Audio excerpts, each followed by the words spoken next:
BBCC episode 17, my realization of the day. I'd say about 80% of the gals that I've dated over the years have been white girls. And not just any white girls, guys. I'm talking vampires. I'm talking translucent women, okay? I don't know what it is, but I suspect it's all the Tim Burton movies that I've watched over the years. And this will make more sense later on in this episode. So let's just go ahead and hop into it. Bloody Blunts.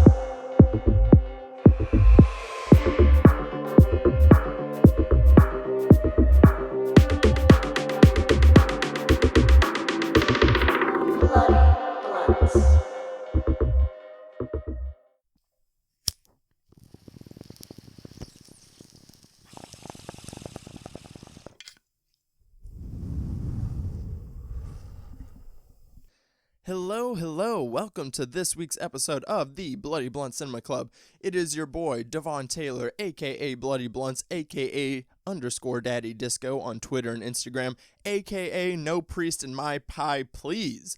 This is your favorite horror podcast with your resident stoner here, where I talk about horror movies from a stoner's perspective, but we also break movies down in terms of subgenres. This month starts a new theme. We are doing horror musicals for this entire month of September, and we have such a great lineup. I'm super excited. Not only do I have some very special guests, but I also am just very excited about all the movies that we're talking about this month.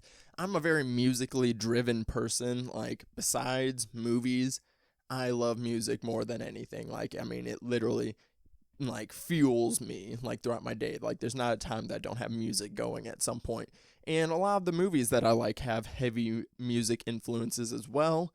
Some of the movies that we're going to be talking about might not fit into the category of horror musical, though most of them do. Really, there's only a couple that I kind of cheated with. But even then, it'll make sense on why I chose that movie. So, I'm just very excited about this month of Bloody Blunt Cinema Club. So please, if you know someone that would enjoy this show, please suggest it to them. If you yourself are enjoying this show, please tweet about it. Use hashtag Bloody Blunt Cinema Club. Tag the new Twitter account, the Bloody Blunt CC. That is the podcast and YouTube Twitter page, as well as on Instagram as well. So make sure you guys are spreading the good word, take a hit of that spooky shit and pass it, because that's manners, okay? But I am giving you guys some motivation, some incentives, because I'm doing a scare package giveaway, which is going on right now. It started on Friday, and it will be going on for the next 2 weeks. Well, 2 weeks from Friday, so now it's got 10 or 11 days left or whatever. But go there, because I'm giving away a scare package of all sorts of Bloody Blunt Cinema Club related goodies, but it will also include a special edition Scream Factory Blu-ray of 13 Ghosts. We just covered 13 Ghosts last week on the podcast and had a absolute blast. Be sure to go listen to that episode. But anyways, you just need to find the Instagram post or the Twitter post, which is pinned to the Bloody Blunt Cinema Club Twitter page right now. It's the pinned tweet. And just go there and follow the link, and you will see all sorts of ways on how you can enter to win this scare package. You get multiple entries for more things that you do. Basically just following Bloody Blunt Cinema Club anywhere that you can. But also not included on that link, though, is if you write Bloody Blunt Cinema Club a 5-star review on iTunes, Apple Podcasts, whatever. If you write a review, don't just click the stars. I do appreciate you clicking the stars. Click all 5 stars. But then also write a review.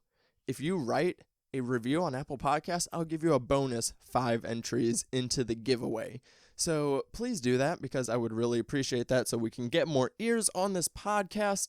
Now, before we get into the actual episode and bring our guest in, a couple more reminders is, guys, one, watch the movie beforehand before you listen to the episode, because it is spoilers always, and I sometimes forget to remind you guys that there will be spoilers. And also, because, two, we don't always recap the movies. Like, especially with this episode, we really just, like, kind of hop in and we ping around and stuff. We rarely ever, like, actually recap the movie. Like, sometimes I'll give a quick synopsis at the beginning, if I even remember. But sometimes we just kind of hop into it. Sometimes I have a guest on and we're just, like, super excited to, like, get into it, you know? So, and this is one of those episodes. This is an older movie, not that spoilers are important, but they're there, and we also don't, like, really introduce, like, the premise of the movie. I just kind of assume that everybody knows what Sweeney Todd is about, but in case you didn't know, it's about a guy who goes to prison for 15 years under some false charges. The judge steals his wife, rapes his wife, steals his baby, and then Sweeney comes back to get revenge, and he kills a bunch of people, and him and Mrs. Lovett bake them into meat pies. There you go. There's a quick synopsis on Sweeney Todd, because we don't really give one into the episode. Now, without further ado...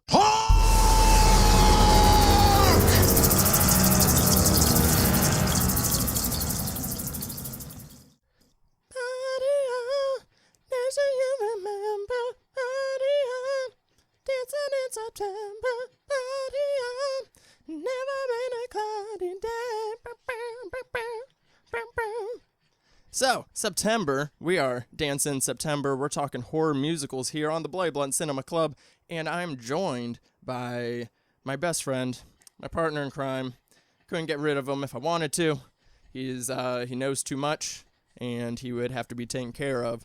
I love this man so much. He hasn't been on sooner just because he's not really a horror guy, but this was finally the time to loop him in. He is also an actor in his own rights as well. Specifically, he's a thespian a little bit, you know, so we will get that stage, perspective. But introducing to Bloody Blunt Cinema Club, Tyler Coleman. What's up? Good afternoon. Hey, baby. Or morning or night, whenever you crazy freaks are watching this shit, listening to this shit. Yeah, when are you? What do they do? What is a podcast? I still think that's fucking hilarious. I still think that I shared that to Twitter like a couple of months ago. I still think that's hilarious. The king of bowling. I made Tyler play a Steve King, not Stephen King the author, Steve King, who was owned a bowling alley in New Jersey. It was such a random skit that we did for this other podcast that. It was my first horror podcast that only did like a couple episodes, but it was fun though. I like making you do like weird characters, obviously, because you're an actor. You got to take advantage of your skill set. So, Tyler, like I said, he's not really a big horror guy. No. Like we were gonna do a horror podcast where it was like me trying to convince him why horror movies rule. I mean, I'll just still have you on the show more often. That's more or less what we're going to do right now. I mean, even though this one won't take much convincing. Yeah, nothing's really changed. I mean, you're still going to try to convince me of horror podcasts, even if it's, or not horror podcasts, but horror movies, even if it's like in the car or just over the phone. You're always going to do that. But if we get to broadcast it to the people, I suppose that's pretty good too. Well, I mean, because... a lot of the ones that I have, like, because I think I have a good idea now of the horror that you do enjoy, especially, like, whenever I've showed you, like, some of the weirder stuff, some of the artsier stuff, you do seem to like that, which is surprising. You don't like typical horror. I don't know. But you do enjoy the... And we can get into that later because like, art house I have stuff. a lot of things to say. Okay. Well, yeah, we will definitely get into that. But, so, for the people, like... What is your tiff with horror movies? Like, why don't they do it for you? Let me tell you a story. Oh yes, gather ye round. So whenever me and my sister were children, for whatever reason, my parents did fall in the category of the baby is the favorite. So Casey's way of my sister Casey getting her way, or getting back at me for getting my way, was scaring me shitless as a child. with stupid horror films. And I think what turned me off the most is that I was just young enough to really believe in the fear, and that's why it always kind of just turned me off. And as over time, because like the first ever horror movie I like truly ever watched was The Exorcism of Emily Rose. Oh, that's a really good first horror movie. It is a good movie. It is a good horror movie, and I give it its proper respects in terms of the category that it falls into, because it did scare me shitless. Now, that being said, as time progressed and as she continued it just kind of, horror films just kind of fell into this category of, Casey's trying to fuck with me. This movie's stupid. This movie's going to be stupid. Oh, really? That's how you die? Okay. Really? So it kind of just left bad taste in my mouth and left room for me to interpret it as super shit.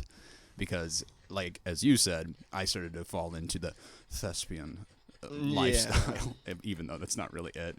But as time grows on and as I grow more into my acting, I can respect it for those things as well, especially the acting, if it does have good acting. Yeah, so I mean, that totally makes sense, because for most horror people, it is like they found themselves into the genre. It wasn't forced upon them. It was forced upon me. So I think that's just, it was just forced upon you, and you just not given the choice, versus, like I said, a lot of people, they discovered it like from watching behind the couch, having to sneak to watch it because it was like, a rebellious thing that they were trying to do. Or they had like the cool babysitter or uncle that was showing them the good horror movies, and that's what I had, Just a sister with a vindictive attitude. Yeah, so like she was out for blood, and literally. But yeah, so I mean that totally makes sense, and then, but it's funny because like then you just kind of got to a point where you like made the generalization that they were just inherently going to be terrible. Because that's always been the thing with like, you. And all right, like, let's just get through this exposition. Let's murder a couple of people. Where's the twist? Oh, he's back. Of course. Let's go. Out of 10, 2. Right. That's how it went most of the time for me. I mean, because I think what it was is, you've also probably have just mainly been exposed to, like, the popular horror movies or like the mainstream horror movies, and that's, where... Because when you get into your shit, you go so deep, and it's like, what fucking movie are you talking about? Did somebody make this? Exactly.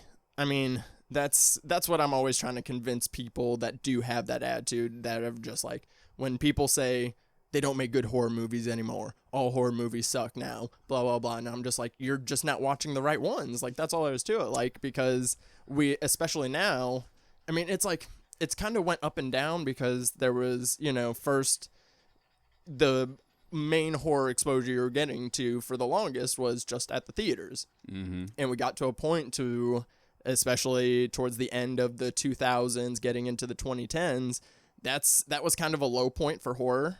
I would agree. Like it seemed like horror movies were on repeat. You could ask most horror fans, and they would say the 2000s in general were one of the weaker decades for horror. Like, most horror fans would agree on that, especially but then it was like 2012 was whenever we started not only getting more mainstream horror that was really good, but also that's when, streaming started opening up the doors for independent films to get more eyes on them.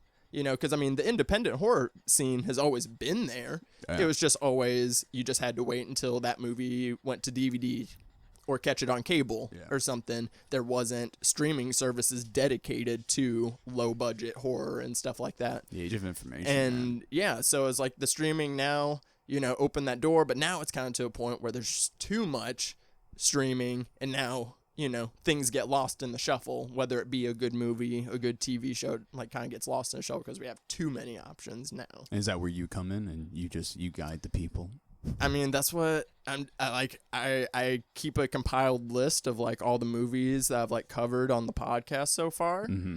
And I definitely try to keep it like I'm not trying to cover the classic horrors that every other podcast is talking about, or that people already know about. Like, that's just hearing the same shit. Like, how many podcasts have I listened to covering the Halloween movies or the Friday 13th movies? I probably will. I'll do an episode on them in the future at some point, but they're not going to get like dedicated months like a lot of like other things will get, just because like People talk about the Halloween movies for like a month straight. I mean, because there's like 9 movies. Okay, that's so fair. just Yeah, by yeah, the yeah. format of the show, how I yeah. do dedicated months. Like Nightmare on Elm Street will get its own month, because Nightmare on Elm Street is pretty good across the board, Because and it's a pretty tight series. And it touches on so many different subgenres that it is so enjoyable. by all. Exactly. Yeah. But like, I'm not like, you've heard any opinion that you could hear on a Halloween or a Friday the 13th movie, because they're also not very deep. There's not much to it. So I'm trying to, like, I want to talk about films that like people do know about. Like most of the films on the list, horror fans are very familiar with them, but maybe not the casual movie fan or someone trying to get into horror and being like, okay, I've seen the classics, let me go to the next layer. I'm trying to provide that next layer. Heard. I think, I'm like, with because like, I mean, you look at the list, like, there's not too many like very like obscure films or anything on the list. Like it like, they're not obscure, but they're not super well known either. They in that in between. So that's why I'm trying to stick it in. I felt that as I was saying it, and then I was like, it's already coming out. As long as you know. I was like, it's already coming. Like, I realized what I was about to say on the second word, but I was already in. Okay, that one I totally didn't realize. That one I did not. That one I did not realize. Oh shit. Well played. That was good. Also, I forgot at the top. You guys are probably hearing a lot of background Harley today. It's pretty hot, We're not sorry. and we played. But this is what you really want. I'm always trying to get more of his audio in the podcast, but it, like, every time I put the mic in his face, he just like stops. He just stares at it. He does the same thing with Those phones big, too. beautiful eyes. He does the same thing when he knows you're taking pictures or video. He'll stop what he's doing. He'll be like, I know what you're doing. He's like, I know what you want, and he'll just stop. I know what you want. I'll post for you. That's fine. Like, That's he's fine. so funny. Love him so much. But anyways, so as we're kind of talking about, like, you know, your aversion to horror, but now that, you know, you've kind of had a little change of thoughts here and there, you've gotten to see some different kinds of horror movies, and just like, you know, as you understand the film industry now a little bit more as well, Yeah. you know, you have a different view on things. So what are some horror movies that you like maybe that I've shown you, or that you have just seen on your own? Like, I what really are some? do feel like most of the horror films that I do end up watching are based upon your accord and you showing them to me. See, this is how bad I am when it comes to the genre of horror. Like, to me, fucking oh gosh, like Parasite would fall into a category of horror for me, and like that's I can get down with like that suspenseful thriller portion of horror, right? Like that's where that falls, right? I did an entire episode on Parasite, There we go. and had many, and that was the basis of the episode, like what is horror, what's not horror, and it totally counts. And it would be to gain my full enjoyment. It's movies such as that, with real artistic vibes, beautiful colors, just anything that really just pops, in terms of like technical aspects, but then like having a good story, having good acting, like that's what really draws me in, and that's why I think I enjoyed that movie so much, because you had raved about it for months, and then I was just like, okay, I gotta fucking watch this. Yeah. I mean, because those are just things that people generally associate horror movies not having. Yeah. You know, That most it's gonna people lack. people go into horror movies and they think like, oh, it's just we're going in for the blood, we're going in for the Going killing. in for that classic But- 3-act. Let's introduce them. Let's put in the fucking scare, and then let's figure Yeah. out a way out of it. And the formula, Yeah. plug and play. and You there's know? nothing wrong with that. And if you can pull it off. there is a place for that, like, Yeah. but where you can do that is if it is elevated by good acting, good writing, good direction. But also, on the flip side of that coin, I love the shitty horror. Like, the absolute terrible acting, slasher films, like the, hey babe, let's go off into the tent and, you know, fuck, and they get murdered by the guy and we start off the murders. Because I feel like it's always either the two that are off having sex, or it's always a person of color that gets it first. Person of color, if you do drugs, if you have sex. Anything. You're first. You're You're dead. first. You're fucking dead, bitch. But I do get a kick out of that because then it's that other side of me, that actor side, that's just like, I am going to rate the shit out of this and I am going to judge it for everything that it's not worth. And I do get like a subtle kick out of that, even though at the end of the day, it's just like, yeah, I just probably wasted 2 hours of my life that I didn't need to do that for, but it was worth it to me. Yeah, and see, I'm on the fence with those kind of movies because, you know me, I'm just like, there's too many things to be watching, and like, why am I gonna waste my time like watching something I know is garbage? Yeah. But I mean, but I do know the charm to certain trashy movies because it kisses into your guilty pleasure, your guilty pleasures of enjoying film and cinema. Yeah, but then I can find that in movies and still come up with reasons to be like, no, this is still actually a good movie because of this. You know, like, I don't like being like, you know, I know it's a bad movie, but I love it. Like, it's like, no, I can tell you that this is a good movie. The Gemini Man is coming out. That glass is half full, ladies and gentlemen. Like, I know. Because I mean, isn't it funny? Like, I'm an optimist so much, but then you know me to like nitpick the shit out of something. Babe, you nitpick the shit out of me like all the time, and I thank you for it. I deserve it. I need it. I just try to get the best out of you. I love you. I love you. Wholesome. Wholesome as fuck. Yeah, baby. I had somewhere where I was going with Yes. that. Oh, well, you enjoying the tropes and the formulas, you'll definitely enjoy the obviously getting once we start writing our thing. I think. A thingy thing. We got things coming, people. a thingy thing. We do have a thingy thing coming, and you should be on the lookout for the thingy thing. Yes, so excited. So let's go ahead and get into the movie that we're here to talk about. Let's fucking dive. So September, we're talking horror musicals, and I couldn't think of the better way to kick it off. I'd say this is my favorite horror musical because, I mean, Tyler, how many times have we watched Sweeney Todd, do you think? I genuinely can't count, but I will say this. As we were watching earlier, I was just like, who did I watch this with? Was this my sister or was this Devon? Who did I see this with first? Because this seems to fall in the category of the thing that Casey and I do enjoy, which is the musical aspect of it. I think the sing-song. I think it was Casey, but I think it was Casey, and then I was like, oh, I like this a lot because like I wasn't big into musicals at the time. And you were like, oh yeah, the music's fine, but like he like slashes people's throats, bro. Yeah, like I was in it for that, and I was in it because I'm a Tim Burton fanboy.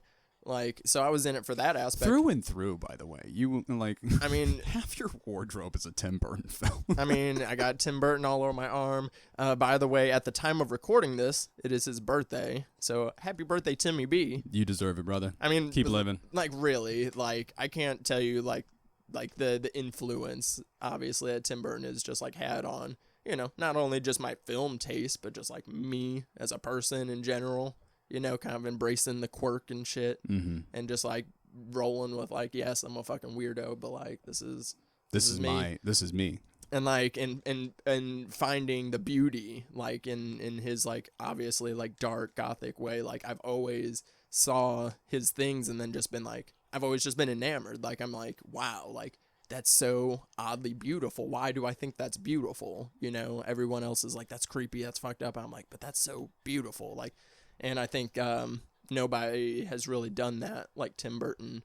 I mean, in the 90s especially, he had a fucking run. Yeah, from the late 80s, fucking, I mean, it was fucking Beetlejuice, fucking Edward Scissorhands, Attack on Mars, fucking. Dude, his rap sheet is off the fucking I mean, he chain. just like, he went off in the 90s, Pee-wee's Big Adventure, Ed Wood.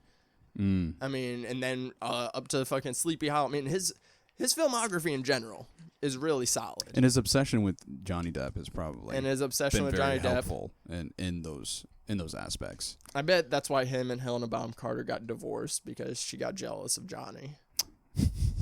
I bet that's why. Oh yeah, is that I mean, do you think they've had a threesome?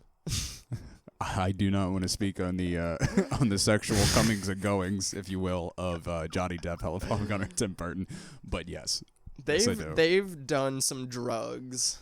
Oh yes, and did the dirt and gotten weird. Of course, Johnny Depp has done fucking drugs. He's like one of his best friends, quoted by him and other people, is Hunter S. Thompson, and that man was a notorious drug fiend. Oh yeah. Oh my gosh. I mean, there's a reason Johnny was so convincing in Fear and Loathing. Fucking knocked it out of the ballpark, baby. But yeah, they're fucking. It's funny when a director. I like that a director has a male muse that he fully embraces. Like, it's not like have you ever thought about that? Like, most directors, a lot of directors, they have like obviously a favorite actress that they really like to work with. Yeah. You know, or vice versa. But like, I mean, Tim Burton is like, I love Johnny Depp, and he is perfect for everything. He is my soulmate, and we're all just like, yeah. I think not. I know this is out of the horror genre, but I think my favorite version of that would probably be like PTA and like Daniel Day-Lewis or Philip Seymour Hoffman. His love and his his work with those two actors.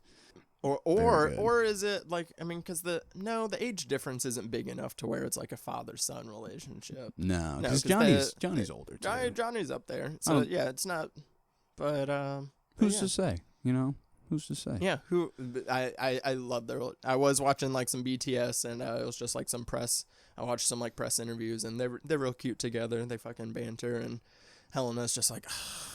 Maybe you're right. Maybe that is the reason. She's just like, these two. I can't compete with Johnny. I'm sorry, baby. I'm out. She's like, these two. But yeah, the original point is, watch this movie so many times. We have, to the point that we're having this kind of conversation. Yeah, roundabout back. Yeah. But there's, I mean, what's not to love about it? Yeah, this is a comfort film for me. Yeah. Like, this has always been a sick day movie for me. For some reason, when I'm sick, this makes me feel better. I think it's just the actual tone is like whenever you get to like embody that a little bit, or even like if you are a bit of a singer like you and me, even though we're not proclaimed singers, but we get into it. We get into it. It really does kind of like change your mood around. I don't know if that's like dark and sadistic or something, but no, like, totally. Okay. Like a movie featuring cannibalism, meat pies makes me feel better. But is it cannibalism if you know about it though? Would you still consider it cannibalism? Would you, if you unknowingly consume? They're eating people. Yeah, I know, but like, doesn't matter if they know it or not. But what I'm asking is, would you consider that person then from there on a cannibal? Unfortunately, yeah. Damn. It's kind of like if you piss on a playground, you're now a pedophile. It's just like, whoa, sir. This was 4 a.m. I was drunk. It was at night. There was no one around. I was in the bushes. Doesn't matter, sir. But yeah, it is a very strange, like very specific comfort, and because it plays into like, because there is a feeling when you watch musicals, and that's why I wanted to do this month on horror musicals. So Maggie. She was watching Phantom of the Opera and like posting to her Instagram like as she was watching it, you know? Yeah. And like just like the like how much fun she was having and like how much fun I was having watching it. And it's like, and it is that like that mood you are, because everybody doesn't love musicals. No. You know, a lot of people are not really into musicals, which you're still in luck for this month of the podcast, because like half the movies we're talking about aren't like technical musicals, but they kind of are, and we'll get more into that later. But she was describing the moment and feeling that she has when you know the fucking synth chords kick in of Phantom of the Opera, you know, the synth chords and fucking she was just like describing the whole thing and like that euphoric feeling you have when you're watching a musical, and like when it's that song you fucking love and that one, and you're like, ah shit, like, and like my comparison is a scene in Nightmare Before Christmas, which I'll talk about that more in that episode, but like the fucking scene at the beginning when they're singing "This Is Halloween," you know, and we're meeting all the fucking, you know, people of the town, you know, and then you're like, but where's Jack? Where's the skeleton dude? When do we get to meet Jack? And it's like the whole song is hyping him up, you know? Yeah. And then fucking they're just hyping his ass up, and then the way he just fucking raises up out of the fountain and puts his arms out, and he's just like, I'm here, and everybody's just like, oh, like jizzing their pants. Like, and that's whenever in the song, that's whenever the town people start chanting. They listen now to the pumpkin song, and then it just hits a key change, and it's like la la la, and it's like that's me fist pumping at the beginning of Nightmare Before Christmas, like fucking all right, yes, Jen. let's go. So like that was like her moment for Phantom of the Opera. So like, what's your moment for that? Before we get into, I'll give you guys the rundown of Sweeney Todd. Actually, no, we're gonna save that. We're gonna save that. Okay, you got it. Put a bookmark here. Because I got a couple. Put a bookmark here. One. You got it. But that's the whole reason I'm doing horror musical months. I had a whole different plan for September, and then I changed it because I was like, no, I want to do horror musicals. I think you changed it for the better, by the way. Yeah. Yeah. So I was like, yeah, we're gonna do this. So let's go ahead and get into the actual movie.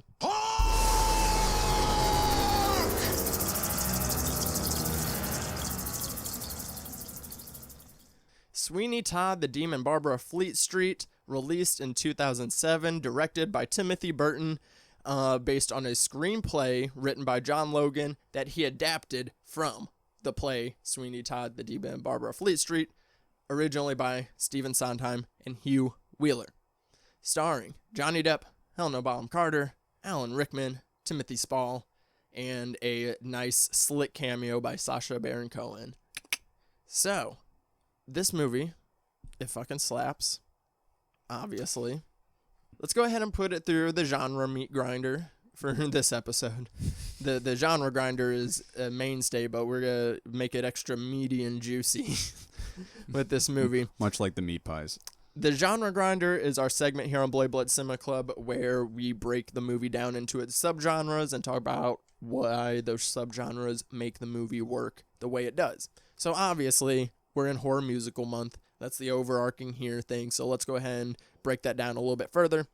We have elements of gothic horror here.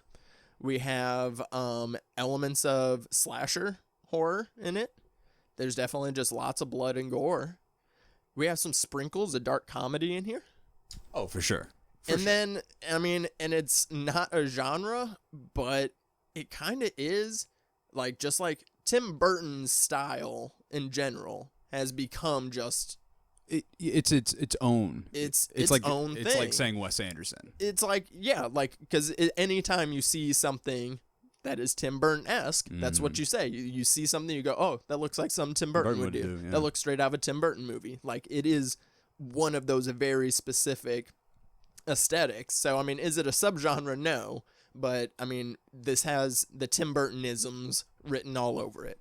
I agree. Know, from because he does take a lot of inspiration from gothic horror and stuff. And, but yeah, so what elements of some of these subgenres like really work for you? Well, naturally, just coming off the actor train, the musical has always the musical aspect, has always been the driving force for this movie. For me to actually sit there and enjoy it to its full extent, because like you were saying earlier, it is this dark place of a movie. Absolutely. I mean, a man on a mission of vengeance, not able to take in the world around him because he is just so driven on that one thing that he must do. You know, it goes there. It goes to that dark spot. But there's something warming about going through the adventure and through the journey with these characters, diving into the story that really brings it home, which is the part that I like, is because there is such a good story to tell, even though it's a bit outlandish and ridiculous, which gets me back to this is a fucking horror movie. But I would say I like how Tim Burton fucking goes there, because he could have played this safe. He could have played this the PG-13. What is this actually rated? Is it coming out? It is rated R. It is rated R. Oh, he could have taken the safe route to get more people in on it, but he fucking went ham and fucking gore galore. I love the Jackson Pollock paint blood splatter everywhere. I love the fact that he went there with it, and I don't actually enjoy that too much in movies, and I think the combination of both just kind of adds to that heightened that heightened ridiculousness of it, which makes me enjoy it even more. Is because yes, this is outlandish, a little outright and ridiculous, and I think that's something that I can enjoy in this movie without bashing it at all, because it's one, it's with actors that I somewhat idolize, I look up to. I mean, dude, just following Depp and his whole portfolio Mm-hmm. is, I mean, he's just an actor to be sought after. He's an all-timer. All-timer. I'll say it. He's an all-timer. Some people might not agree, but Johnny Depp's an all-timer. Would you say he's the GOAT? Mm-mm. GOAT for character actors? No. No? Really? Still no. Still but, no. But Johnny Depp he deserves to be in the all-time conversation more than I Okay. think he is. Deserves More than I think he is. Like, Okay. some people will bring him up, but, like, he's not a mainstay in the conversation like a Bale or a Pitt or you know, or if you want to talk character actors like a Gary Oldman, you know, people of that nature. Okay. You know, he's not, but because Johnny Depp has had he's had a pretty niche career for the most part. Like, he hasn't always been in the darker stuff, but for the most part, yeah. he's been the dark, serious stuff, even though he has one of his Oscar nominations is for playing a bumbling pirate. That's range, people. That is range. And that's the point I'm trying to drive home, is that he is just something that is great for young actors such as myself to really look at their work and use it, you know, use that as inspiration, or use that, you know, in their own work on a day-to-day basis. And it's those things that draw me to this movie, because it's the other horror films that I don't know those actors. I don't, you know, Okay. I don't have that. It's something that I can't really attach myself to Okay. wholeheartedly, like yourself. Like you always can find something, again, that glass half full kind of a person. Man, I'm really making myself out to sound like a shitty person. Nah. But it's those contributing factors for sure that help keep me to this movie. And it's fucking Sondheim, man. I mean, fuck on. He's a legend where we're from. He's like a ballpark fucking Yeah. Babe Ruth looking motherfucker. He's like, watch me hit this, bam. Yeah, so to counter a lot of your points, that just brings me into, like, you know, the background and, like, the adaptation aspect of it, and what I find really interesting about this. Like, I mean, obviously I come to this movie, I'm in it for Tim Burton, I'm in it for the darkness, I'm in it for the blood. Like, of course I'm in for that stuff. But what I appreciated, and obviously I didn't appreciate this until I saw MSU did a production. It was before you came. It was the year before me, and I'm still bummed out because you And- talk so highly of it. And it was a, like, really great production. Like, they did a really good job, and then being able to, because, like, I only knew Sweeney Todd in this form, Yeah. you know, so, here, Bubba, here, come back. I was, like, trying to give them a treat, and they didn't take it, and I pulled away, and they got sad. Here, come on. Okay, or not. He's not in it yet. He'll get there. But yeah, so, like, once I did get to actually see it in its stage form, then I had the full appreciation of how Tim Burton pulled this thing off. Like, because obviously they could have did it, like, more the way that Disney adapts their musicals, just literally absolutely. just taking it and putting it onto the screen, the exact same shit. Like, he wasn't making a stage experience, like, in film form. He was making a movie off of a story that he loved, because that's the whole thing here. Like, Tim Burton just really loved the story behind this show, and I mean, I don't know if he always was gonna do it as a musical. I assume he was, just because he, like, respected Sondheim so much. And that's the only reason that Stephen Sondheim signed off on this film, was because he understood that, like, Tim Burton was like, look, I'm not trying to take this stage production and put it on the screen. I'm gonna make a cinematic experience out of your story. And I really think he nailed it. And that's why Sondheim, in his own rights. Yeah, and I think he totally nailed that aspect. He wasn't trying to do something that, you know, he wasn't trying to do. Like, he knew what his intentions, and that's how you should adapt anything, I think, you know, whether, like, so that's why I wish, like, people did take more liberties when they adapted things, because it's like, if you are going to adapt something, like, you don't have to do it, like, by the fine details to still respect it, you know? Yeah. Tim Burton obviously respects the show of this, and he didn't really have to do too much. It's just, it is a really long show that he had to trim down. Yes, it is. So he had to cut out some side stories and things like that, like mainly the story between Joanna and Anthony. There's, like, more of that, and, like, more of the, like, her and Judge Turpin, like, that weird relationship. There's a lot more of that. So I think Tim Burton did pick the right things to keep out.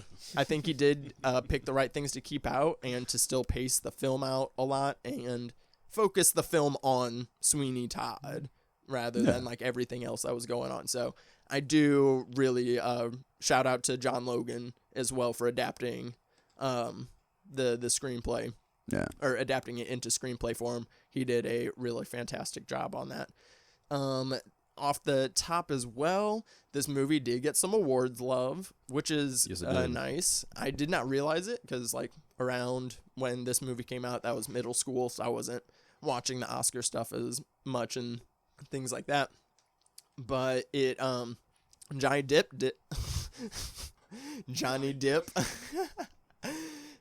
Depp did take home the Golden Globe for this. I did not know he was nominated for an Oscar for it.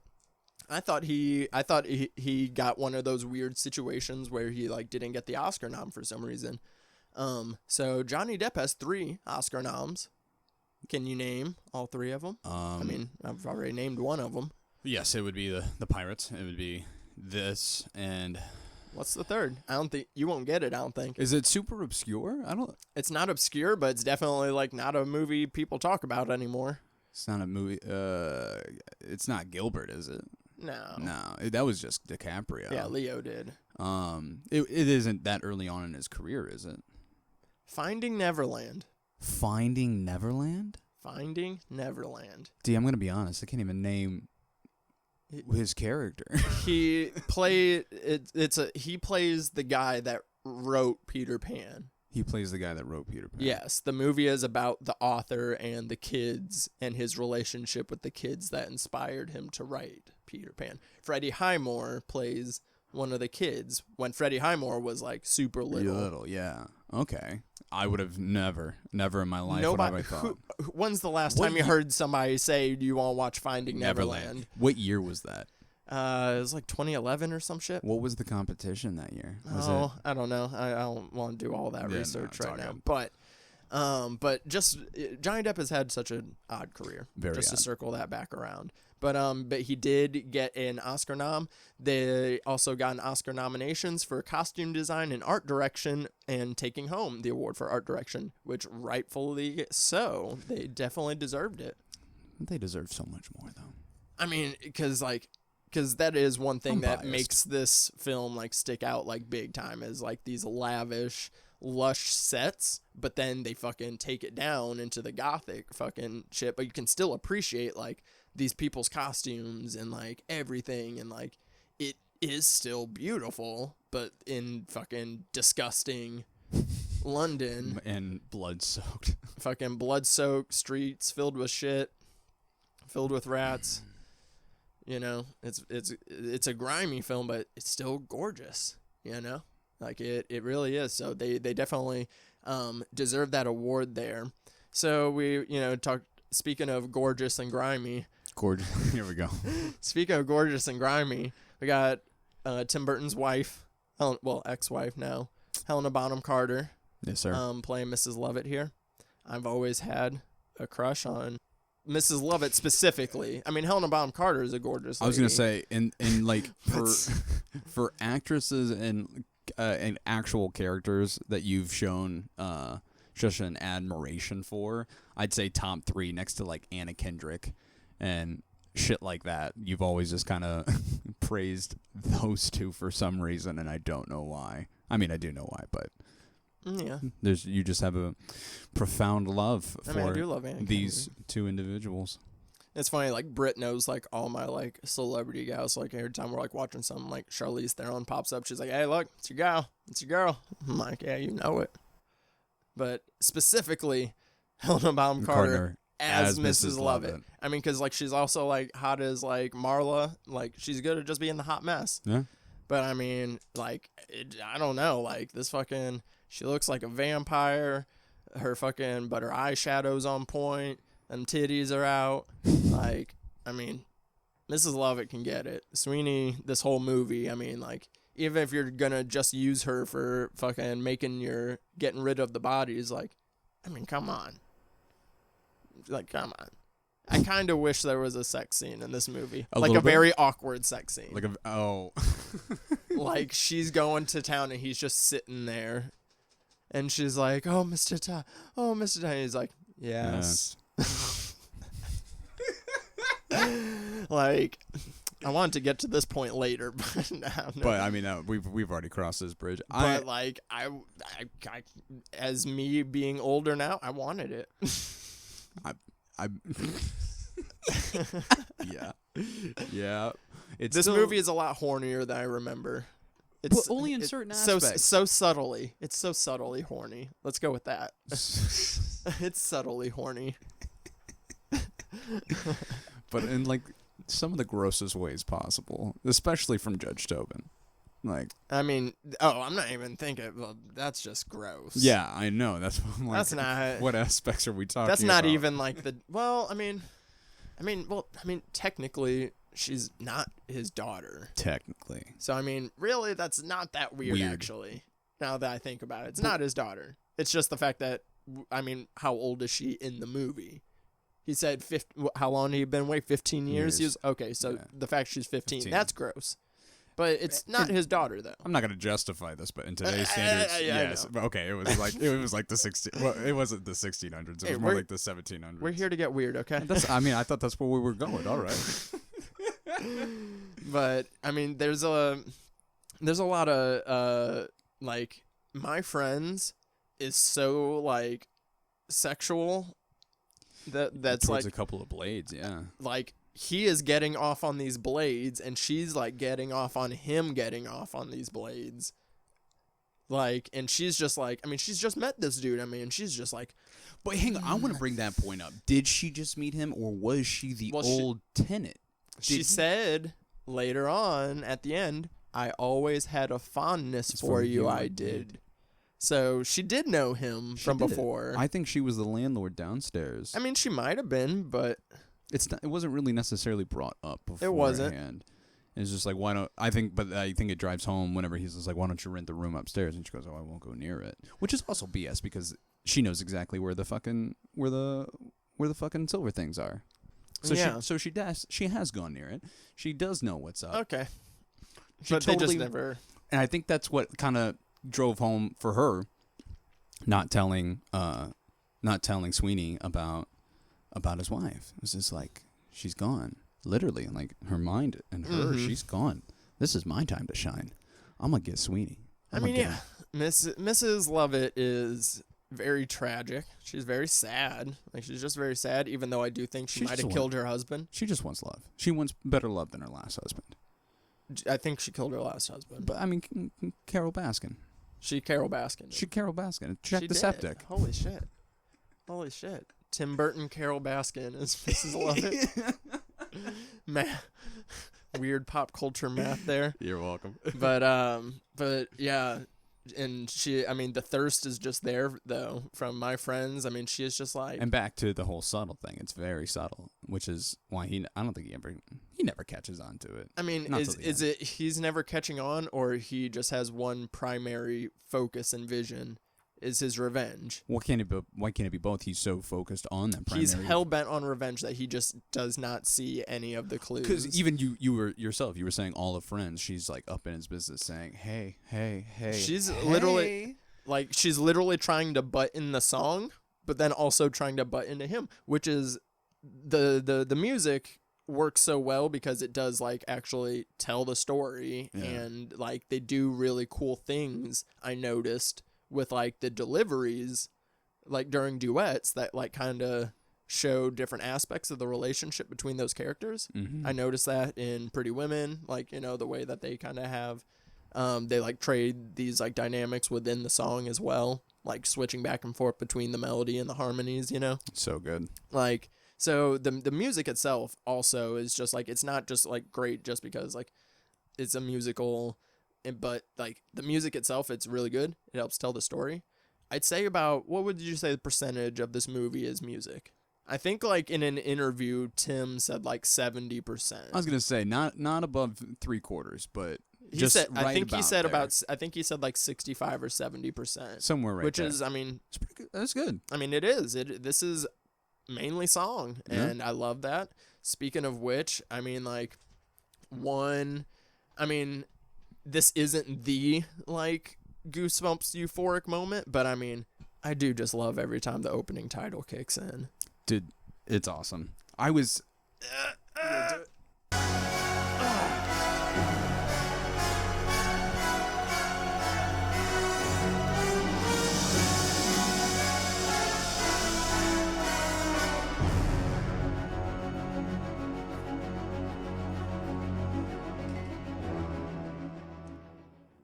I mean, and I love the way that they like reuse the themes as well in different ways, you know, like how the title theme comes back in different ways, like towards the end, how they parallel, you know, like the Pirelli song with the Mrs. Lovett's Pie song. Yes. Paralleling the relationship that he has with those characters. And how he can use his abilities there for the businesses as well. No one's gonna harm you. That gets used twice within a span of like 15 minutes. Yeah, no, but definitely. I mean, the music the is overture really sets the overall epicness of the story. Yeah, and them title cards too are pretty sweet. Yeah, like the animated blood just like working its way through London and shit. It just it's really pretty... symbolizes how fucking dark the city is. What does it mean though? But what do you think it means? But it does. For real, yeah. That's what the opening credits do. Yeah, man. But I was like, fuck them up, Sondheim. Like, it is so good. For those of you who aren't like theater versed and stuff, Stephen Sondheim is mainly known for Into the Woods and West Side Story are his two biggies. Those are his two biggies besides this one. I mean, like you said, he basically is musical theater. For a lot of people, yes, absolutely. A lot of old school theater. Like, I mean, I remember when I got to work with Robert Westenberg. I mean, he was the original Prince in Into the Woods on Broadway. So Homeboy got to work with Sondheim. Like, Homeboy came to MSU and did fucking like workshops, and like so many people got to work with such greatness in terms of the industry, greatness in terms of the work he put in and the work he has gotten to share and pass on to others. I applaud him. I applaud him on a lot of aspects. Yeah, and that's why it was obviously like such a big deal for Tim Burton to get his blessings. Oh, absolutely. Apparently, Tim Burton brought it up in like the late 80s. He like saw, I think it was like, it said like 87 was like when Tim Burton like went and saw a version, and then he like met Sondheim and like mentioned like, hey, I want to adapt this. But then it never went anywhere. 20 long years. 20 years. 20 years that he fucking took to actually do it, because then like Tim Burton obviously around that time was when he started just going on a run, and he was taking off, so he kind of just shelved the idea, I guess, for a little bit. But I think that obviously worked out in his favor, because he was able to do it 20 years later. He already had his reputation. He got the time to do it right. He had the time. They trusted him with the money to fucking make this. What do you think the budget was on this? 08? 07? 07, 08? 07. Under 50 mil. At 50 mil. Really? But 50 mil for a rated R horror musical. What do horror films usually set at? I mean, it's completely different now. I mean, now a big budget horror film is like 10 mil. That's like considered like big budget horror films now. Because like a lot of people are able to do a lot more with little these days. Mm-hmm. But again, just for a studio to give that much money for something, like I said, rated R, a very niche fucking story, horror musical genre, like, I mean, that they like. What did Tim Burton have to say to convince these folks besides saying, I'm Tim Burton? That's it. He was Tim Burton. He had Sondheim's blessing, and he had just made all the money off of his Charlie and the Chocolate Factory. What did it net? What did it get back? This made 153. So I mean, You're welcome, studio. That's not much profit, because that's. I mean, still though. But you're still it's coming back it's about double. it's about a $50 million profit because you got to think you're trying to make back with also marketing and stuff. Exactly, but they're still making back what they put in. But this did make money, and like that was a shocker too. The fact that and I think now even it's kind of like one of those movies that is the slow burn in terms of culture. I think a lot of people have enjoyed it more now than when it was first released. Oh yeah, it's definitely people have appreciated it a lot more. And, like, that's, like, why I didn't remember it, like, actually getting some awards love and, like, things like that, because I just didn't remember a lot of people. And we just assumed the generalization with most horror films. They didn't get shit. And then we also just, like, kind of assumed, like, oh, we only know about this because, like, we had, theater ties and shit like that. Yeah. But yeah, people definitely do appreciate it, like, a lot more now, especially just, like, the production that went into it, like all the sets that they build, all the special effects with the blood and everything. Such a huge respect. So that was that. That was another thing. Like you said, you were happy that like Tim went for, and he said like when he pitched it to studios, like he said he went into a studio with like thinking that they were gonna like turn him down. He's like, I'm doing this rated R. I'm going balls just to see if they'll give it to me. Yeah. Well, he was just like, well, what he told him was, he was like, I knew he thought the blood was going to be the breaking point. He was like, really? He's like, okay. He's like, I got Sondheim's blessing. Like, he's like, but here's the thing. Like, I'm scared they're not going to let me do it rated R with the amount of blood and gore that I need, because it is important to the, so he was like, he said that was like one point he like made when he was doing the pitch. He was like, I need the blood. Like, it's not just there to be like I don't think it would have worked. It's integral for the tone and the look and everything. Just like, yeah, it was very much necessary. And like, so like a fun fact behind it was every effect shot that they like did with the kills used a minimum of a gallon of fake blood. Which is funny because the human body only has 8 pints. It's not even. So that's not even close. But that's just the absurd amount of blood that they were using. But like using it, they were saying like, pushing it to the fantastical level that's almost there. Like, similar to like the way that Tarantino uses his blood in films. But like even a step further, and they said there's a very specific reason they like made the blood look the way it looked. They're like, we don't want it to look realistic. Like, we want it to have this distinct color pigment to it and like weird like look and texture to it. Oh, because like that fits what we're trying to pull off. And works. Could you imagine if it was more of like a that gothic vibe, but met like a Game of Thrones realism in terms of like. Yeah, I would not want like the actual shitty rundown London. I really think that oh my gosh. Yeah. Imagine the movie in that tone. I think that's what brings the levity to this movie. Absolutely. Because I mean, it's a dark story. It's a visually dark movie. But there's enough there for you to relax and enjoy. Like, I love movie. I mean, you know me. I love black and white. That's my shit. Yes. I love. Enough said. And I love movies like this that are like so close to being monochrome, like, and so desaturated to a point, but it is still technically in color. And like, obviously we get like scenes of full color, and like towards the end it gets a lot warmer when all the truth starts coming out. Did you notice that? Yes. When when Sweeney Todd learns all the information at the end, the whole like last 10 minutes of the film had that warm glow to it. Because it's coming back. It's coming back full circle. He's exiting that phasey or that hazy fog, and he's leaving the world of vengeance behind. Isn't that so fucking cool? I mean, that's just the talent. And that's just the talent behind it. And like that's when like I love me, and like that's why I like black and white, because I think like if you're not doing something meaningful with the color, get rid of it. I don't care for it.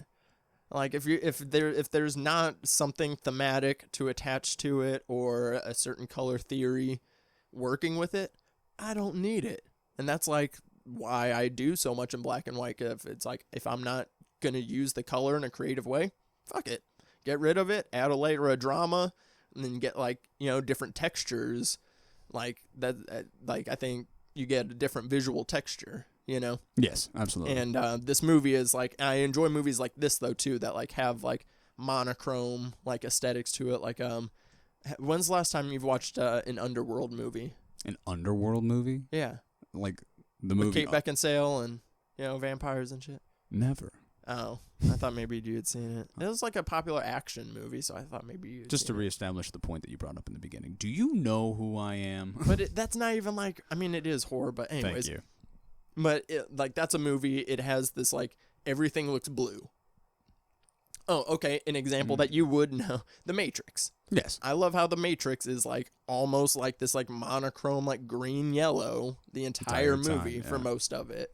It's not, but it's close. It's but just it Matrix gives 1, the though. yeah it gives that it still gives the same effect as a black and white movie does to me. So that's why I love this movie in the way that you only get the red for color, except for the by the sea scene where we get full color of this potential wonderful life that they could possibly have, which is also works really well in the film. It's like jarring, but on purpose, and it really fits. And they still got him in his pinstripe get up and all his black moodiness. He's on his black moodiness. I love that scene too because Helena Bonham Carter gets to wear like fun costumes because like she wears the same like outfit the entire movie. Time. Yeah. I mean, both of them do really because you know London. And do you take this wife? And but yeah, like I just the look, the sets, like it's all just very crucial to the film as a whole. Also crucial to the film is Alan Rickman, rest in peace. Gotta give Alan Rickman a shout out. Always. Man, he's so good. He's so. I can't see. I'm gonna try to gather up for my impression, but then I'm not gonna be able to stop laughing. I don't even have a. Sir, Uganda. Yeah. So No running in my halls, Harry. Oh man. But I mean, Alan Rickman, he just like, I mean, I really like rewatching. Just like I was like, man, he is so good in this. Like, I mean, everybody, this cast in general, like the ensemble is really good. Yeah. Like, but like, I mean, Alan Rickman, he really does just like bring it. Like he's having some fun with this character that is just obviously just disgusting, you know. But at the same time, like he has a weird swag about him. He don't give a shit. But he's got in almost everything he's done. He's got that swag. It just depends on how he. But this one in specifically, though. I mean, in terms of playing a ruthless, lying judge that steals kids and wants to marry them, but still bringing swag to that. And I think that just you know? It goes back to like as a testament to the way that the story is being told, this fantasy, if you will. I mean, the same thing for what you said, Harry Potter. No running in my halls. And Alan Rickman has a theatrical background as well. Oh, absolutely. Like, so he was able to bring that. But I mean, just like his lines and line deliveries are just too good. I mean, just too good. I mean, we get glimpses of Judge Turpin. But it's when Anthony meets him. Oh my gosh! Is when we get Judge Turpin and Alan Rickman at his finest right here. You gandered at my ward, Joanna. You gandered at her. Yes, sir, you gandered. I meant no harm. You fucking gandered. Like that would have. If he threw one more in there with a fucking. You fucking gandered. Yes, you gandered. But it's just so good. Like, I love him so much. He just brings the heat in that again, being subtle in a way, but there's just so much intensity at how relaxed it is, just based upon his position of power, man. And really, along with Beetle. Along with Timmy, he fucking just scary. Oh yeah, when they beat his ass behind the house, he's just like the markets in the lead, bam, just whacks him with his fucking cane. Well, yeah, they have my god, they have the duality between them. Oh my gosh, they're a great villain pair for sure. They work really well as a villain pair. As you know, Beetle is his hype man, literally name's Beetle, because Isn't that what they used to call them? The town criers, they would like kind of call them Beatles, right, or something. That's a history lesson for you to teach me sometime. I don't know, but yeah, they work really well together, and like that quiet intensity is like that. I always tell like people like that's like the scariest shit. Like I was telling, what? I actually can't tell. I mean, I guess I can't tell this. We'll talk more about it afterwards, but I'll be vague for now. But I was telling her about a thing, how I would react to a situation.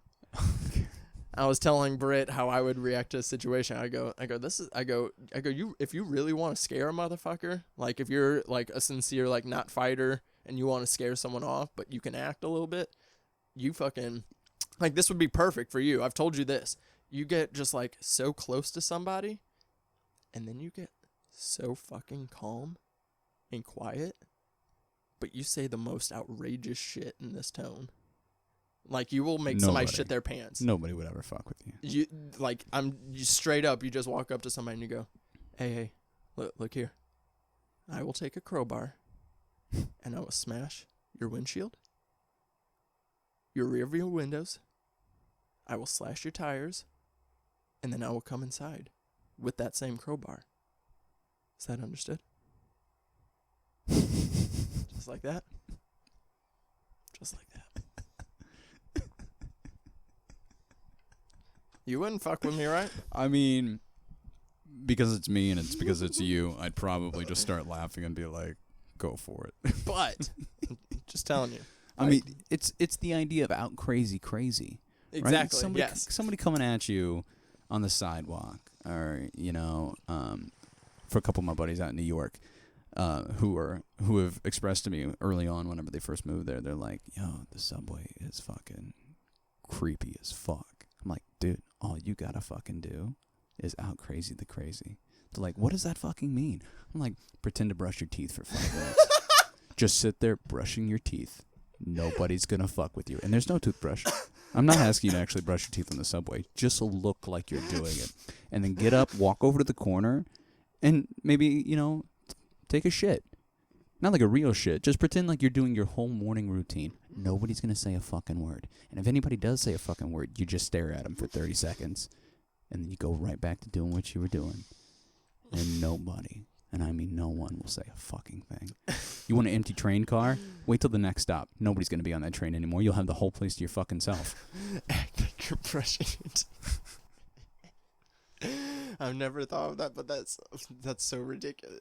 What was just sitting there?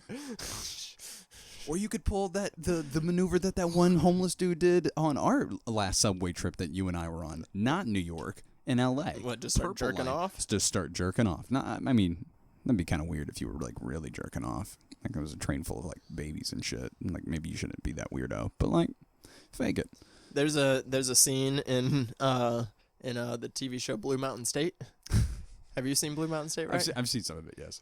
Where fucking the mascot dude, I forget his name, but he's in a fucking like some like restaurant or cafe or something, and this big guy like wants to fight him, and he's like fucking like all up in his face, and everybody's gathered around like waiting for him to fight, and he fucking just like doesn't, he's like not scared, he just like kind of cocks his head for a sec, he stands up, and he goes, and the guy's like, I'm gonna kick your ass, blah blah blah, and he goes, you know what? I'm going to jerk your dick off. And he goes, what? He goes, pull down your pants right now, and I'm going to jerk your fucking dick off. And he's just like, wait, no, I'm going to fucking kick your ass. No, we're not fucking fighting. I'm going to jerk your fucking dick off. And he just keeps saying it, and the guy's just like, dude, shut the fuck up. Stop saying that. And everybody's just like, and he's like, I'm going to jerk your dick off in front of all these people and make you come all over my face. It's just like, what? And I was like, that's how you get out of a fight. That's how, yeah. That's how you get out of a fight. But anyways. Oh, my gosh. Yeah. Rest in peace, Alan Rickman. Yes, sir. Piggyback off of quiet intensity, though, because, like, I love Sweeney swagger in this movie, too. Yeah. Like, I mean, he's about one thing, revenge. That's what he's here for. He ain't about fucking getting caught up in no fucking pussy. He ain't trying to fucking He ain't even charging people for his fucking shaves. He's not trying to make money. He's about revenge. He's not a man of many words. He's about that action. Okay? And fucking when he's fucking... But then when he fucking does, like, the one scene that he, like, really does, like, show, like, a little personality is the fucking... The Pirelli scene. Oh, yeah. The, like... So, like, first enters Sacha Baron Cohen. I mean, talk about how to make an impact on a movie in 2 scenes. He has 2 scenes this entire movie. Oh, yeah. He has 2 scenes. And he fucking knocks both of them out of the fucking park. I mean, just like... I mean, so good. But fucking Sweeney just fucking rolls up. Straight-ass challenges. Calls his ass out. Fucking nut up or shut up, baby. Literally. And he stood there for a moment. He's like, you know what? I am going to nut up. Well, first he talks shit during a song. Oh, yeah. He chimes into a song. You roll up to a motherfucker and you start singing in their song? It's What? like walking up on a bitch during karaoke and then almost playing it off like you're not Straight up. I've had fucking people. I've had people do that. But I had somebody do that just so... I got so mad one time. You should have fucking just... You were like, you want to be a part of this? Let's just karaoke off, But that's bro. what he did. Next time, that's what we're going to do. Sweeney don't give a fuck. No, he doesn't. He don't give a fuck. Because he knows. He knows down. He's got this. And that too, like, I mean, like, the fact that, I mean, he doesn't care about, like, he's just wanting revenge. This is just to show off. Like, I mean, that scene has no impact on Sweeney, on his storyline. It just gives us an excuse for him. Not until later. It gives us an excuse for him to kill somebody eventually, because he's his first victim, But the scene really just exists for, show a little personality, Sweeney. He fucking shows off that he, like, still fucking got it.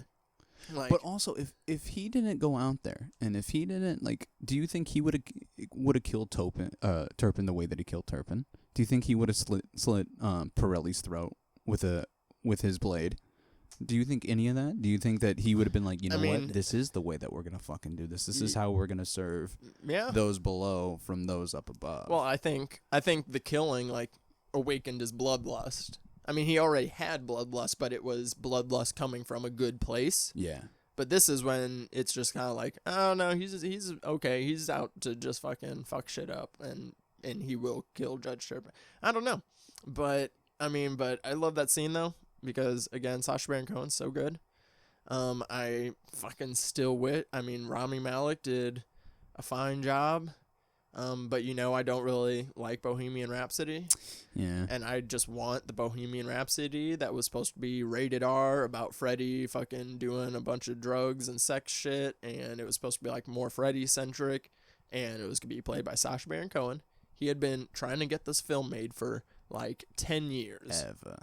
He was trying to get that fucking movie made, and then he fucking dipped out because fucking Queen, the real members of Queen, came in and were like, no, we want it to be about us, about the band, make it like a generic biopic, blah, blah, blah, and that's exactly what they got. And Rami Malek was good, but he didn't sing. Sacha Baron Cohen can sing. And he would. This motherfucker. He would have put that attempt in. Now, they probably would have done like a mixed thing. Oh, well, yeah, but You'd still. have to. But, well, still. Yeah. Like, I mean, he still could have gotten pretty close, and he would have had that, like, Rami Malek's Freddie wasn't sexual. Sacha Baron Cohen he's sexy. Like, he's a sexy guy. He is. I'm sorry, when I think of Sacha Baron Cohen, Well, yeah, you think sexy, Borat. I think Borat. Yeah, and Borat and Speedo right now. But, oh, man. But no, like, I mean, but anyways. The scene is really fun. I love, like, Sacha Baron Cohen, he's showing off the pipes and everything, and fucking Sweeney just fucking taking his time, fucking yawning, fucking putting the cape on super slow. Fucking, I mean, he's just sitting, he's just like, And then I'll get there. and then he waits for fucking Pirelli's money shot note, and just fucking wipes his ass off the floor with it. Done. He fucking goes done. He's so skilled. Give me your money. He's skilled with the blade. Give me your money. Fuck you. Get out of town. You fucking suck. Your shit. Take your piss ink. Get out of here. Take your pissing. Like, get out of here. Like, I mean, he was done with that shit. But yeah, like, it was just like it's a fun, like I said, it's like a really good character scene as well. Like, on top of just being entertaining as fuck, But I just find that so interesting. A man who is not exacted revenge quite yet, but the guy that's been plotting and planning and trying to make all this come to fruition for himself. He doesn't remember the one of a very few handful of people that could upset it. You know, he didn't think about the kid from down the street that swept the floors for a little bit. True that. You know? True that. And then the confrontation. And Fucking, he does him wrong with a tea kettle? Are you, like, damn, son? He does. He fucks him up fucking, with that tea kettle. Just, fuck the blade, like, for a second. Just the one kill that, you know, that is the one, the one knockout that is unblade related, right? Mm-hmm. Yeah. Minus his knockout in the very beginning when they popped him on the head to take him to prison. It's like, you're done, bitch. Prison. And it's just like, really? That's all it took to take this dude away? Fucking poor Sash. Yeah. That and Mrs. Lovett getting fried. That's the only other non-blade kill. Non-blade kill. But man. So Sweeney, he's about that action. He's out for revenge. Absolutely. You know, and I do like that we do get do you think is Pretty Women that scene that does it for you of like only when it's pretty close. This is weird, but I'll say it anyways. It's only that when I'm with you, because that is quite. I know that we like. No, for real though. We unknowingly, change because like I remember way back in the day, I'd always only sing Alan Rickman. And you would always only sing Sweeney. But then there was like a period of time where we switched, and I sang Sweeney, and now it's just kind of like interchangeable. Mm-hmm. But it is that when the beat just fucking drops, like that's a good moment. But if we're coming back to that, when is the movie like drop for you? Is this where you want to go? Is what is your drop? Oh well, it's probably not this one. But I did just also want to play like a quick little clip of Pretty Women, just because imagine rolling into a barber shop and just like the barber's just like, yo, what's up? You ready for this duet real quick while I shave you? And just like rolls up in here like, I will join you in this song actually. Yes sir, I will join you in this song. It's that levity that really, it's just like, okay, this is ridiculous. Where's this gonna go? Because it's such a happy song. It is, like this is like one of the happier songs of the movie. But it drastically means so much different for both of them. Yeah, a little bit for Sweeney. He can see how Turpin's coming from it, but like himself, he's just like, you motherfucker. But what's cool, there's 3 versions of this. Because there's this where it's like them singing it together, it's all joy before he doesn't get to kill him. Mm-hmm. And then Sweeney is singing it by himself while he's killing a bunch of fucking people when Antony's looking for Joanna. So then there's that version, and then there's one more time at the end, fucking, oh, hey, you ready to pick up where we left off the last time you were in here? I never finished that shave. Can I go ahead and finish you? So there's 3 versions of Pretty Women throughout this movie, and it changes with the situation and the character, you know, and that's fucking dope, because this movie just kicks ass like that. Yes, it does. But where the drop for me though is after this is Epiphany, like I had him, was there beneath my hands, like I had him, like that song for me is the drop. I mean that's just, or maybe that's just my personal song, or personal favorite. I was gonna say it's not it's between not the these drop 2. for the. You could argue that it's between these 2 for me though. I think for me, again, actor kicking in. I'm always looking for that climax, if you will. I'm looking for that point of no return. That's what she said. Thank you. And I think for me that bass drop, that no point of return moment has always been Little Priest, because after Epiphany, he's just like, this is where I am. I missed my one shot. I am going to murder his ass. And then it's a matter of, how am I going to murder his ass? When can I? And allowing that time to kind of fester and grow within him. bam, Mrs. Lovett. The love interest is back. She's just like, how can I It's finally my turn, my time to shine. I mean, to a certain degree, his goals become her goals because her goals is him.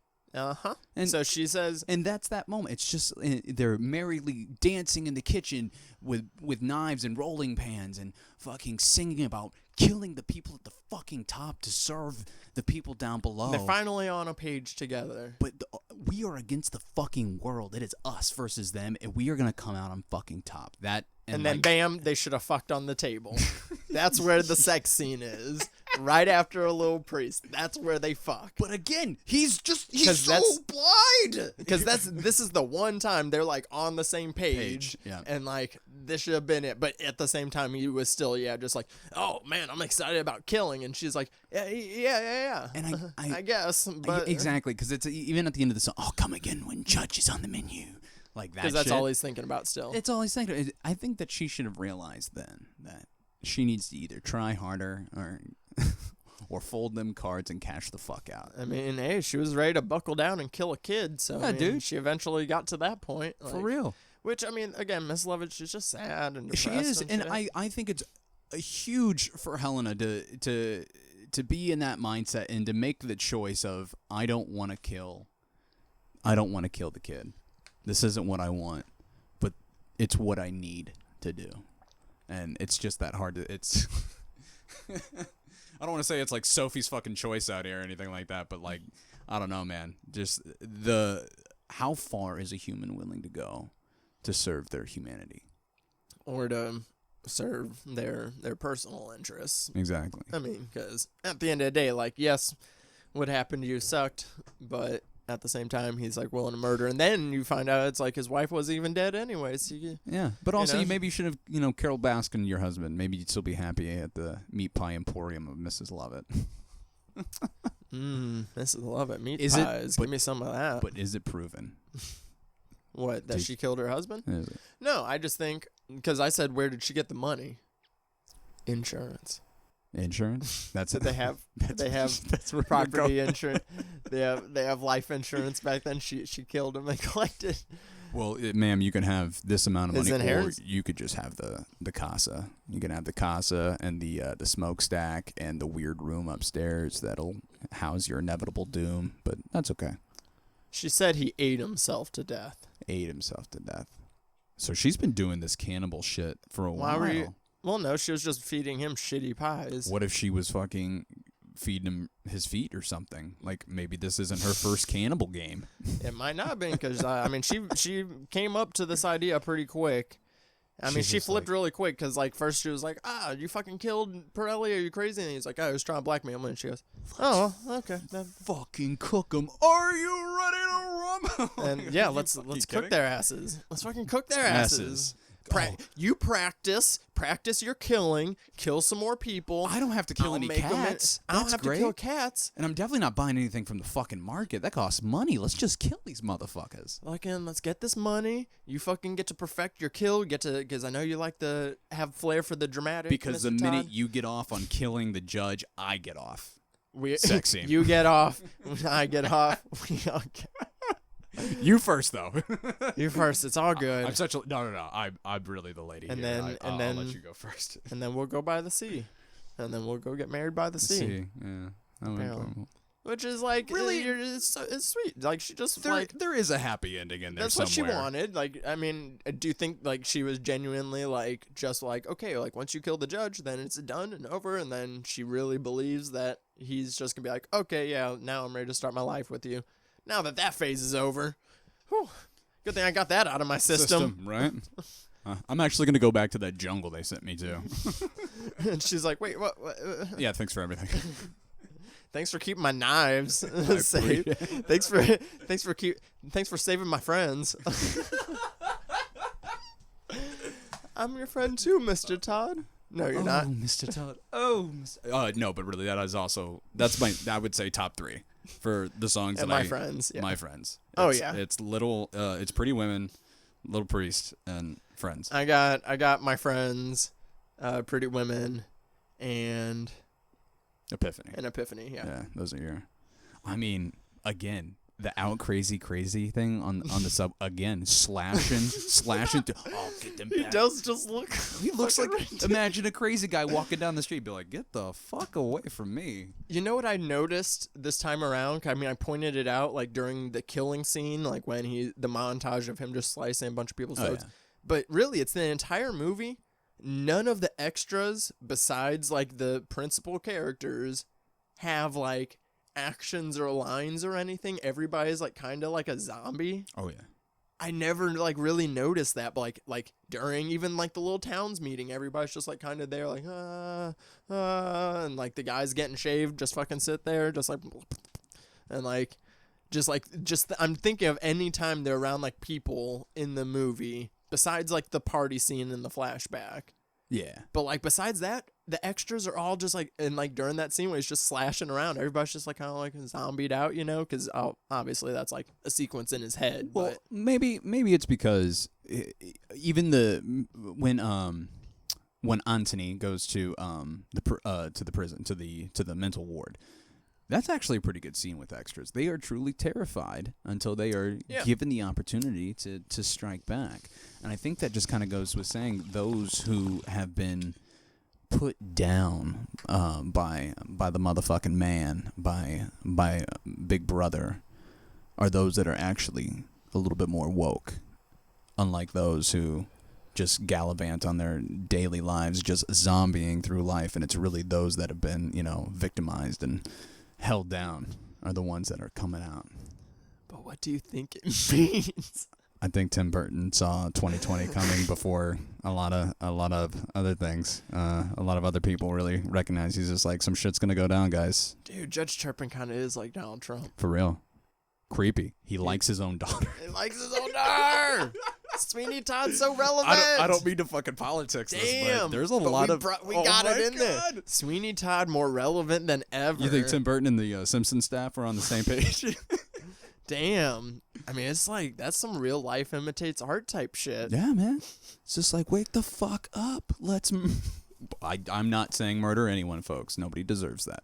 But, so, did anyone get a happy ending out of this? No. Besides Toby. I mean, Sweeney Todd, he did technically get what he wanted. He did get to exact his revenge, get to reveal himself to Judge Turpin.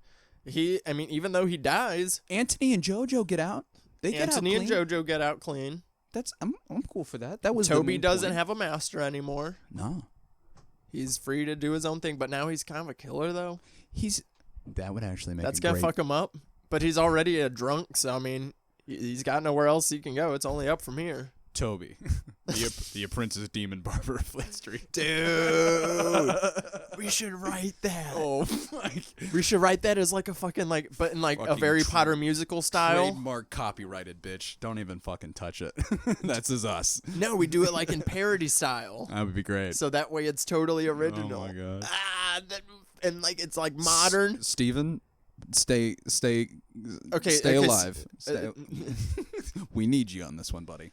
I'll write him a real nice letter. Be like, hey, so this is our idea.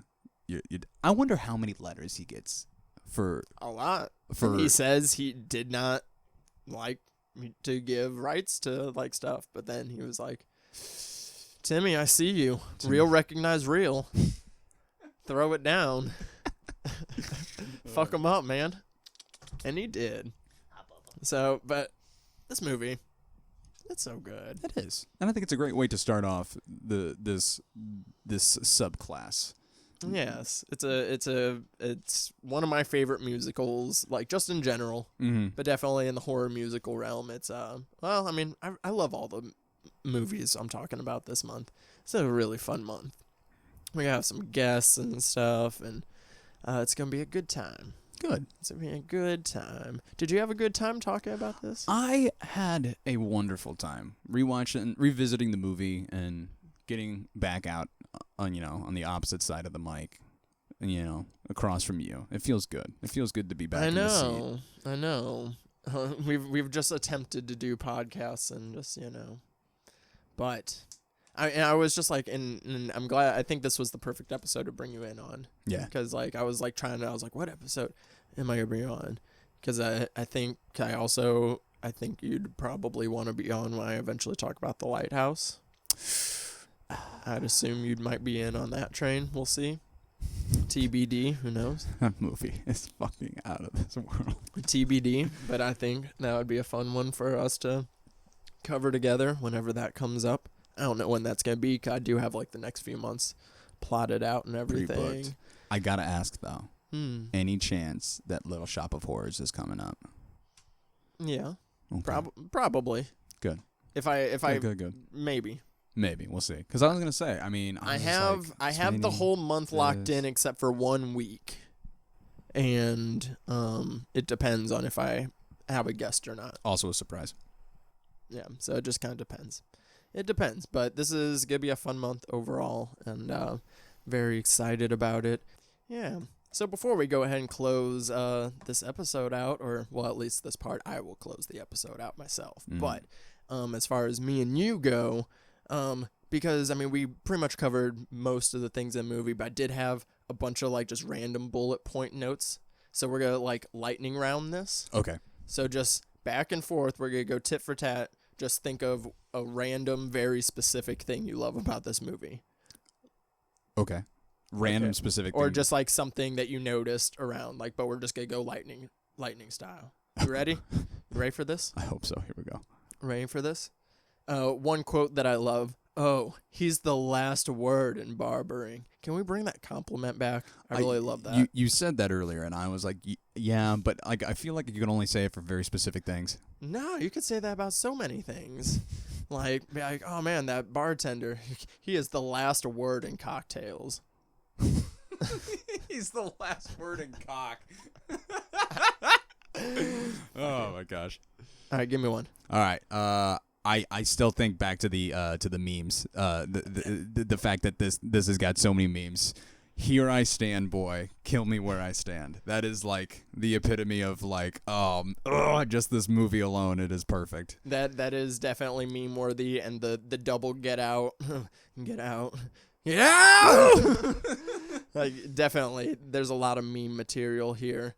Also, want to shout out the scene of when Sweeney ate too many edibles and ended up making a contraption death chair.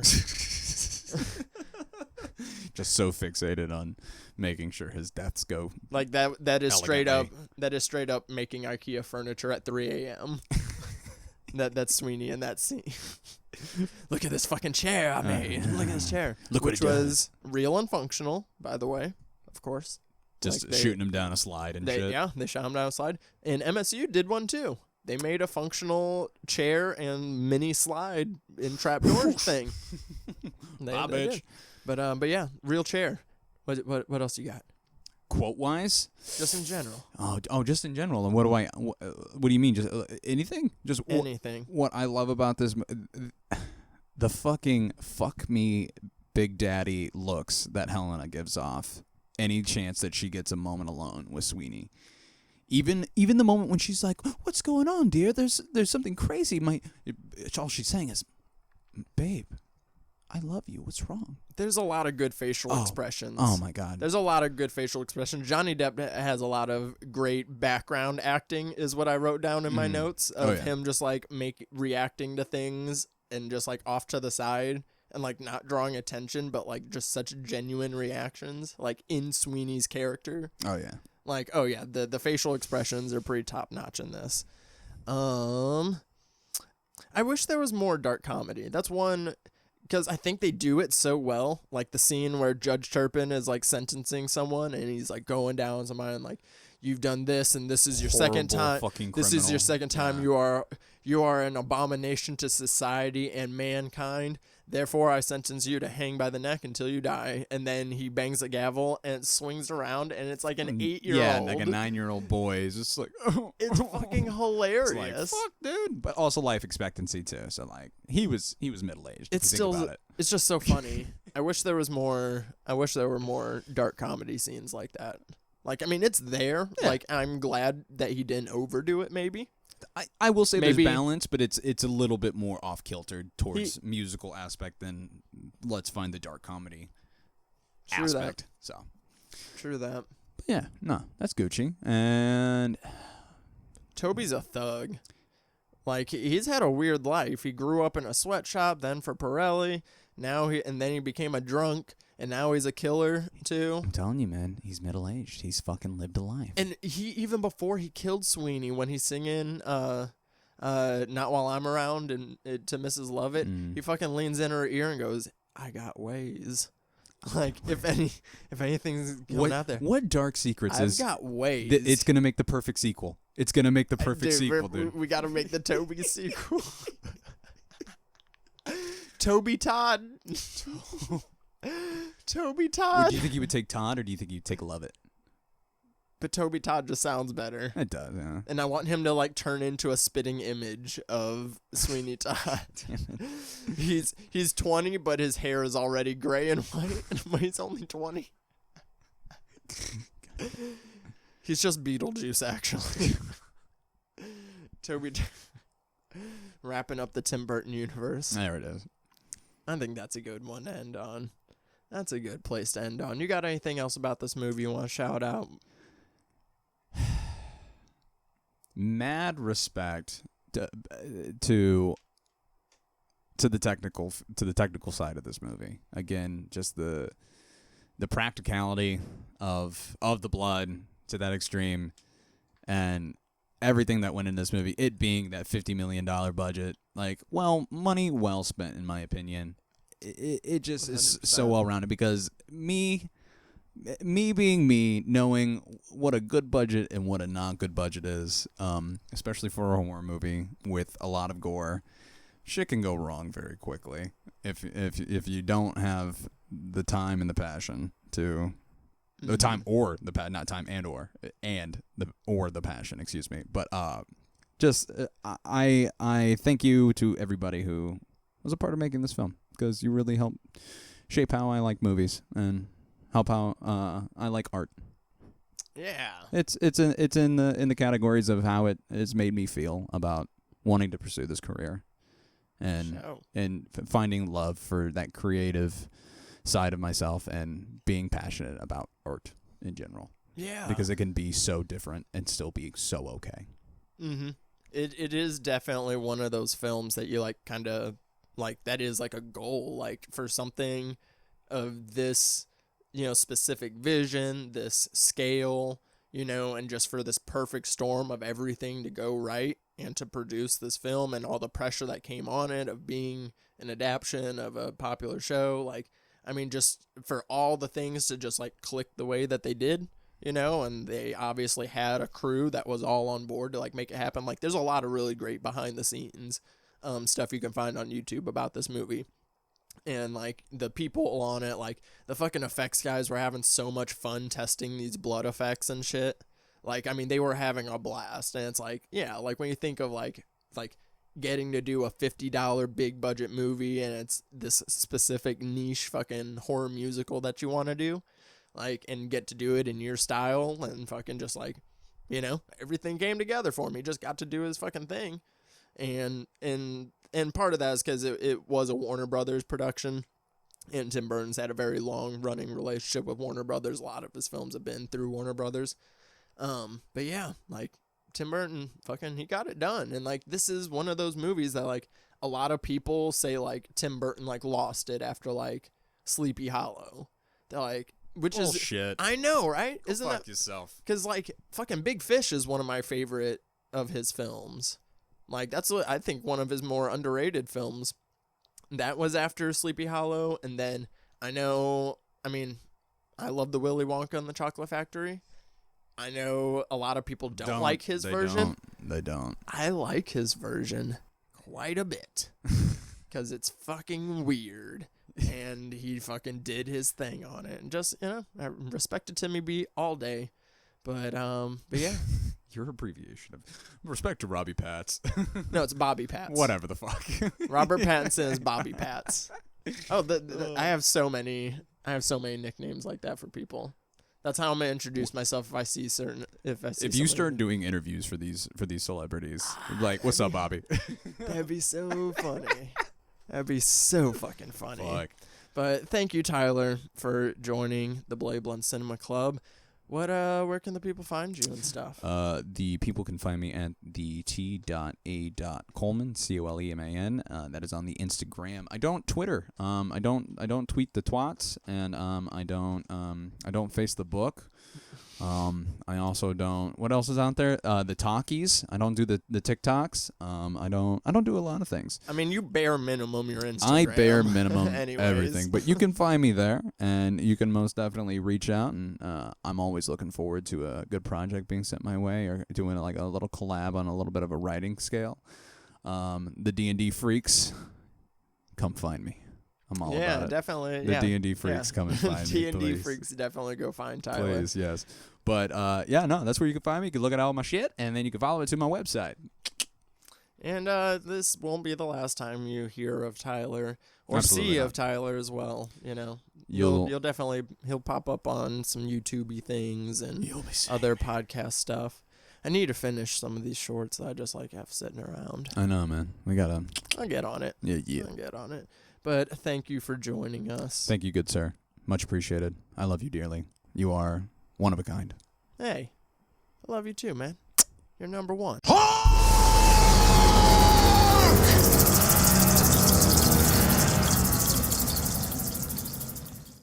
I hope you guys really enjoyed this episode, because obviously we did. Tyler and I had a blast. Tyler would kind of fill in a lot as an extra host on Jesus Take the Reel back in the day. He would hop in if I couldn't find a guest, rather.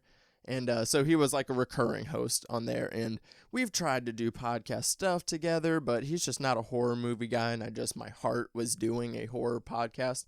But I was so glad that he got to come on the show and talk about a horror movie that he actually does love. So I was very happy with that. And like I said at the very beginning of the episode, I have some other special guests coming up in this episode. And the next guest that will be on the show in 2 weeks is a very special person in my life. So get excited for that. But next week is a solo episode, and guess what? It's back-to-back Burton, baby. Except this time, we're getting animated. We're talking The Nightmare Before Christmas and Corpse Bride. I absolutely fucking love both of these movies. I have a Nightmare Before Christmas tattoo on my arm. These are very special movies, and this solo episode, hopefully I'll get nice and intimate with y'all. But it'll also just be a really fun one, because I absolutely just love those two movies. So be on the lookout for that. Make sure you're subscribed to the podcast on Spotify, Apple Podcasts, wherever you find podcasts. Make sure you rate a 5-star review if you are listening on Apple Podcasts. Also, subscribe to Bloody Blunts on YouTube. I actually have a couple new YouTube videos up. I have a new review segment called Bloody Bites, which are mini reviews of movies in under 5 minutes. And I think they're pretty fun, and I'm going to have more videos like that, and I'm working on a video essay and some other stuff. So just make sure you are subscribed on YouTube. I have some really fun content coming to you. But that's going to go ahead and do it for this week's episode of the Bloody Blunt Cinema Club. Thank you for listening. New episodes come out every Tuesday. Next week, you have a solo Burton boy coming at you. Make sure you are following on Twitter and Instagram at Bloody Blunt CC, and subscribed on YouTube at Bloody Blunts for all that ghoulish good. So until next week, guys, stay lifted.